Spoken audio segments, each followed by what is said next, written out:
படுத்த படுக்கையாக இருக்கிறவங்க இவங்களுக்கு வயசு 15-22 வயசு வரைக்கும் எல்லாம் நார்மல் கிடையாது, எல்லாருமே அப்நார்மல். யாரையும் பார்க்க முடியாத தாய் தகப்பனால கைவிடப்பட்டவங்க மட்டும்தான் வச்சு பார்க்குறோம். இதில் இருக்க ஒரு சிலர் ஒரு 5 பேர் மட்டும் பணம் கட்டுறாங்க. மொத்தம் 32 பேர். அந்த 32 பேரில் 5 பேர் பணம் கட்டுறாங்க. மற்ற எல்லாருமே ஃப்ரீ தான். ஒருத்தவங்கள்ட்ட வாங்கி இன்னொருத்தவங்களுக்கு செலவு பண்ணுறோம். நம்ம மற்ற கவர்மெண்ட் ஃபண்டோ எதுவும் வரலை.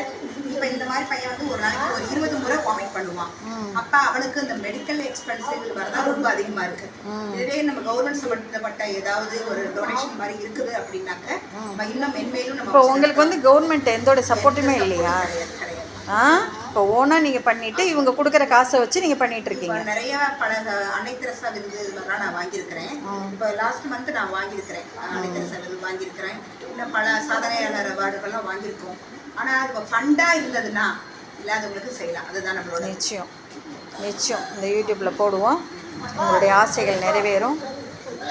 எனக்கு நம்பிக்கை இருக்குது. ஆனால் உண்மையாகவே உங்களையெல்லாம் பார்க்கும் பொழுது எனக்கு தெய்வம் மாதிரி இருக்குது. உண்மையாக சில எங்களை மாதிரி ஆட்கள் வந்து ஒரு குடும்பத்தையே வந்து சில நேரங்களில் சமைச்சு கொடுக்குறதோ பிள்ளைங்களுக்கு கவனிக்கிறதுக்கோ சில நேரங்கள் அலுப்பாயிடுது. ஆனால் நீங்களாம் இந்த முழு நேரம் இந்த செயலில் செய்கிறீங்க பாருங்கள். நிச்சயம் இறைவனோடும் மக்களுடைய சப்போர்ட்டும் உங்களுக்கு கிடைக்கும். என்னால் முடிஞ்ச சிறிய உதவி இந்த யூடியூப்பில் போடுறது. ஓகே.